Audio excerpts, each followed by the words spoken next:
The Benny Hill theme song, where did it come from? Let's find out.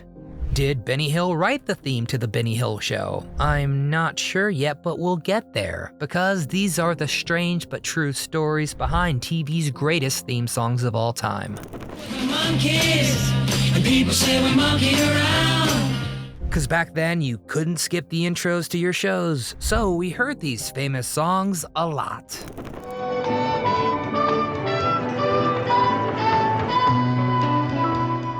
Yakety Sax, The Benny Hill Show. It's the soundtrack to every chaotic chase scene ever, but Yakety Sax was never meant to be funny. Boots Randolph co-wrote the song in 1963 as a blistering saxophone number inspired by country novelty tunes.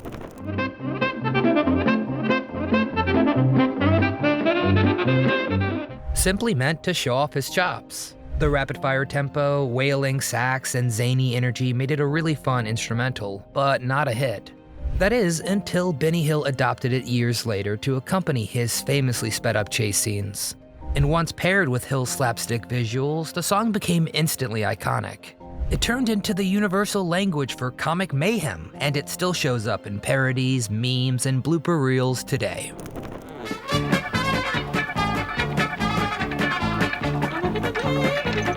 I think even people who have never seen an episode of The Benny Hill Show recognize that wild sax solo and what it means. And speaking of whistling tunes with secret origins, The Fishin' Hole, The Andy Griffith Show. You know the whistling. You probably whistled it yourself. But did you know that Andy Griffith sang it? Huh. Well, that's because the theme did have lyrics, and Griffith recorded a version that's as homespun as a Mayberry peach pie. Written by Earl Hagen and Herbert Spencer, the tune was crafted to feel as easygoing and welcoming as the show itself. To rest your bones and mighty fine for skipping stones, you feel fresh. The whistling wasn't performed by a studio musician, it was Hagen himself laying down that unforgettable melody. It instantly became shorthand for small-town simplicity and mid-century Americana, and today it is still used to cue up nostalgia. But what if instead of simplicity, you needed the music to sound like serious business?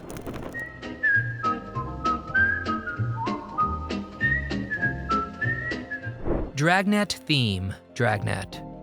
Dum da dum dum. I mean, those four notes are burned into TV history, but they weren't as original as NBC thought. The melody was actually lifted from a 1946 library music cue by composer Miklos Rosa, who later sued and got credit. It all started because Jack Webb, the show's star and creator, wanted a theme that sounded like impending justice, and I mean, they did nail it.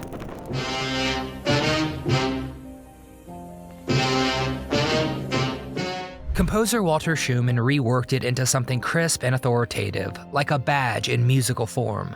That stern brass fanfare became the oral symbol of law and order in post-war America. The theme even became a punchline in comedy skits and cartoons because of how recognizable it was. But not every cop show theme marched, some grooved. This is the city, Los Angeles, California. Hawaii Five-0 theme, Hawaii Five-0. Before it was a rerun staple, this theme was a rock radio hit. Morton Stevens wrote it to match the intensity and grandeur of Hawaii's landscapes and the crime-fighting action on screen. With its galloping drums and commanding brass, the theme felt like an invitation to an exotic adventure, and it practically exploded off the screen.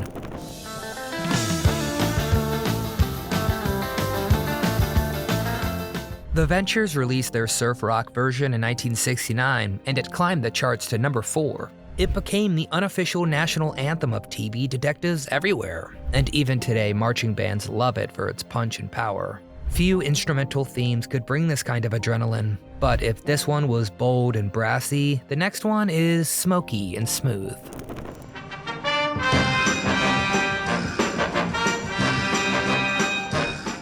Theme from Peter Gunn, Peter Gunn. Henry Mancini created what might be the first truly cool TV theme, mixing jazz and blues with crime drama edge. The Peter Gunn theme sounded like someone walking down a dark alley in sunglasses. It had a slick bass line, sharp brass stabs, and mystery oozing from every single note.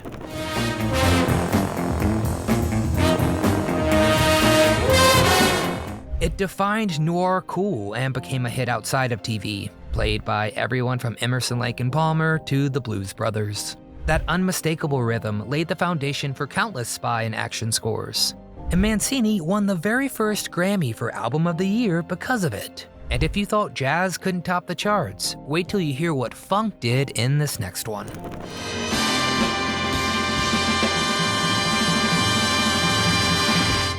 Theme from SWAT, SWAT. You wouldn't think a cop show theme would hit #1 on the Billboard charts, but that's exactly what happened. Barry Dvorak composed the original for ABC's SWAT, but it was the funky full-length version by Rhythm Heritage that lit up the airwaves in 1976.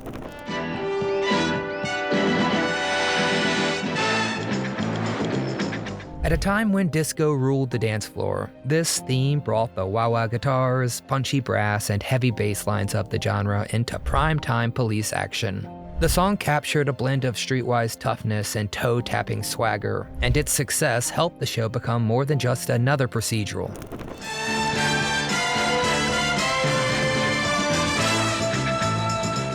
It helped transform SWAT into a cultural moment, where action-packed drama met Saturday Night Fever. Even today, the theme still gets sampled, remixed, and covered by bands that recognize its funky staying power.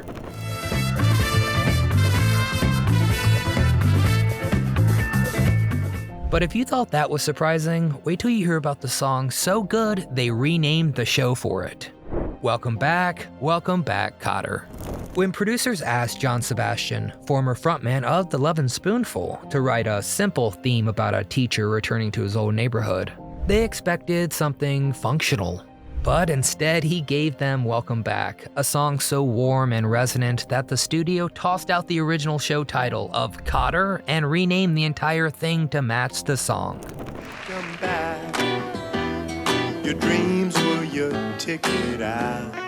I mean, that almost never happens in TV, and it speaks volumes about the show's emotional power. And released as a single in 1976, Welcome Back soared to #1 on the Billboard charts, riding a gentle wave of acoustic guitar, soft vocals, and just enough melancholy to tug the heartstrings. It really did feel like coming home after a long absence, familiar, slightly bittersweet, and filled with the kind of hope that defined mid-70s TV. 'Cause we got him on the spot. Welcome back. Welcome back. The theme just captured the show's spirit perfectly, streetwise sincere and just a little bit goofy, especially once the Sweat Hogs took over with their wisecracks and catchphrases. And if you were around back then and loved this show, you didn't just hear the song, you felt it. You got excited about watching the show too, and that's the whole point of the theme song. It's still a favorite today among retro TV fans, and it pops up in everything from commercials to sitcom tributes, proving some welcomes never wear out. Welcome back, welcome back, welcome back. But while Welcome Back, Kotter gave us an anthem of return, the next theme was all about arrival, delivered with gospel swagger and unapologetic pride. Moving on up, the Jeffersons. Okay, this is an absolute banger of a theme song, and I don't care what you say. Moving On Up wasn't just catchy, it was a full-on celebration. And it was written by Janae Dubois of Good Times fame and hitmaker Jeff Barry. The theme combined gospel, soul, and funk to reflect the upward mobility of George and Wheezy.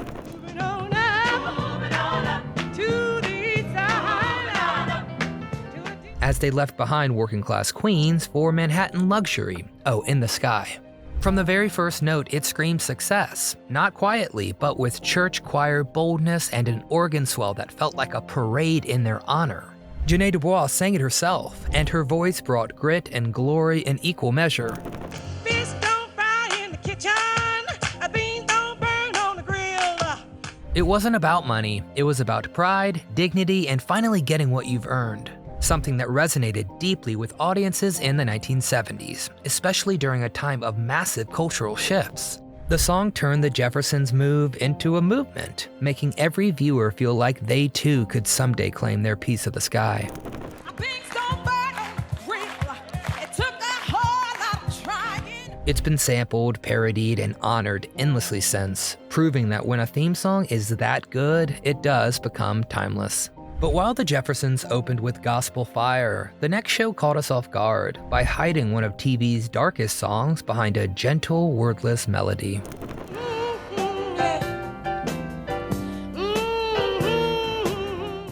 Suicide is Painless, MASH. You've probably only heard the haunting instrumental during the TV show's opening credits, but the full version of Suicide is Painless does have lyrics, really bleak, raw, and surprisingly philosophical.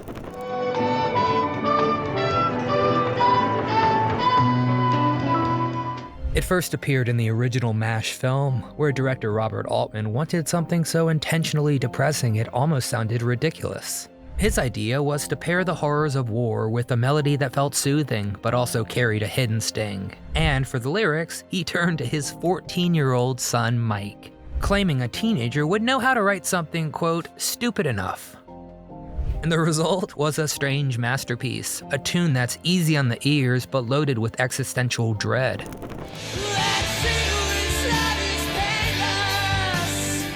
And in a twist worthy of the show's dark humor, young Mike Altman ended up making more money in royalties from that song than his Oscar-winning father did from directing the film.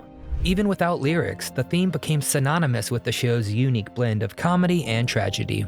And while MASH gave us something gentle and melancholic,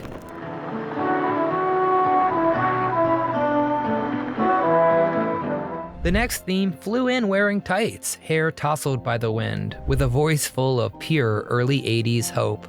Believe it or not, the greatest American hero.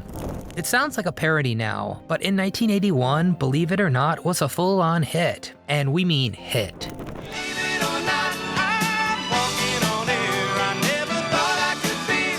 Joey Scarberry sang this earnest, soaring anthem for a show about a bumbling superhero who couldn't quite master his powers. With its syrupy melody and wide-eyed lyrics, it climbed all the way to number 2 on the Billboard Hot 100, proving that even the cheesiest TV moments could touch something real in the hearts of viewers. It was optimism set to music, tailor-made for a time when America was looking for feel-good heroes on screen and off. Believe it or not, it's just me. So iconic was the tune that it earned an affectionate parody years later on Seinfeld, with George Costanza's infamous answering machine version. And while it might sound dated today, that's part of the charm. It's a relic of a time when belief alone could lift you off the ground. But if this one flew high on earnest emotion, the next theme was all smooth grooves and seaside swagger, just right for a wisecracking PI and a Pontiac Firebird. Believe it or not, I'm walking on air. I never thought I could feel so. The Rockford Files theme, The Rockford Files. If James Garner brought the charm, Mike Post and Pete Carpenter brought the cool. The Rockford Files theme was a sun-soaked sax and synth instrumental that somehow felt like California itself. With bluesy harmonica licks and touches of Moog synthesizer, it gave the show's laid-back detective a signature sound that was less gritty noir and more surfside smart aleck with a heart of gold.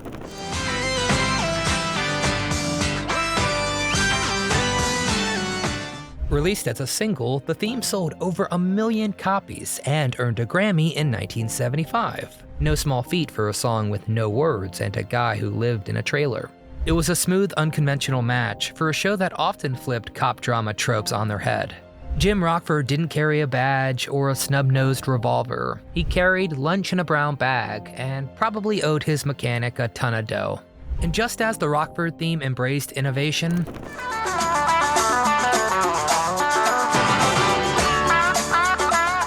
the next one stitched together suspense with 4 notes that still gives you chills today. The Twilight Zone theme, The Twilight Zone. Those 4 unnerving notes have signaled the uncanny since 1960. But here's the twist, they weren't written for The Twilight Zone at all.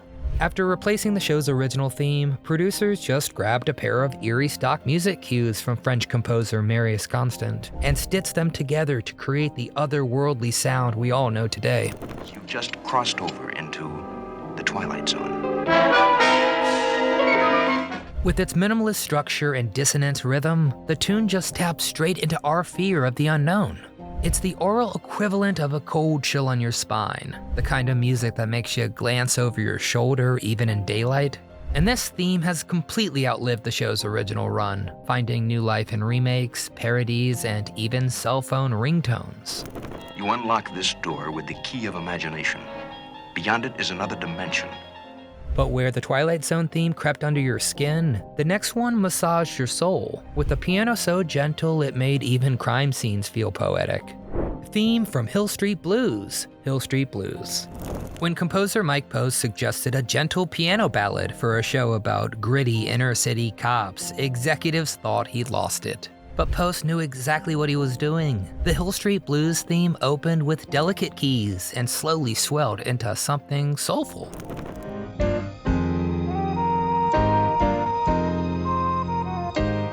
Providing a calm, emotional counterweight to the chaos that unfolded on screen. And I think the contrast there worked beautifully. It made the characters feel more human and their stories feel more grounded.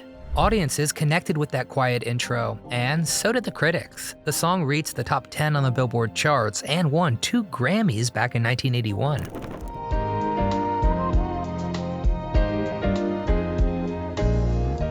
It was a theme song that didn't just score a show, it elevated it. And just as this ballad broke the rules with softness, the next theme broke them with pop perfection and a wink straight to the camera.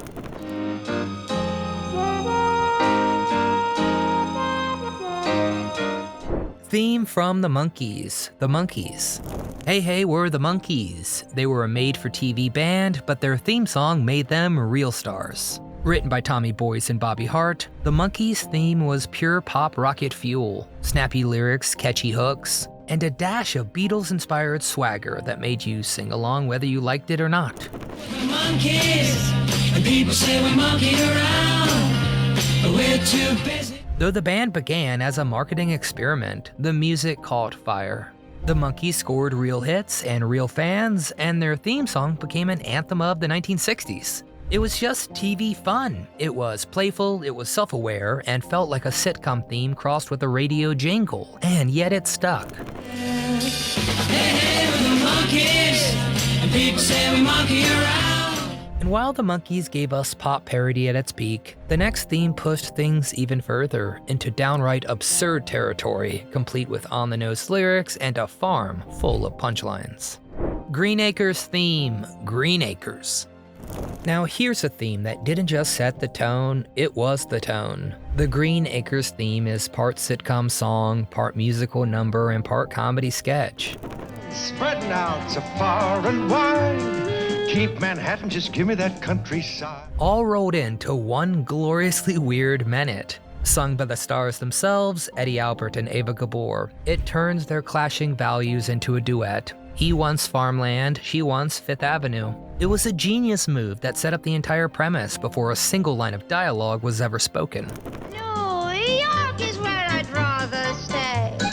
I get a... And it made sure viewers knew exactly what kind of show they were getting. Absurd, cartoonish, and loving every second of it. It was that rare theme that told the entire joke and made it catchy. And while Green Acres wrapped things up with Barnyard Camp, it left us with one final truth. When a theme song is this good, you never skip it. Not then, not now. The chores, The stores! fresh air. Alright, so which of these awesome theme songs still lives rent-free in your head? You know, maybe when you're doing dishes or taking a stroll.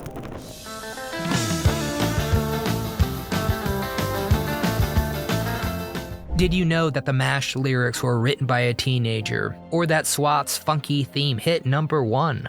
Drop your favorites in the comments below, and if I forgot an awesome TV theme song from the past, please let me know. 'Cause we got him on the spot. Welcome back. Welcome back. If you enjoyed the episode, please hit that thumbs up icon. It really helps our channel a ton. Make sure you're subscribed so you don't miss a trip down memory lane. But most importantly, from my entire team here at Do You Remember, I'm Nostalgic Nick, reminding you that sometimes the best part of the show was the first 30 seconds.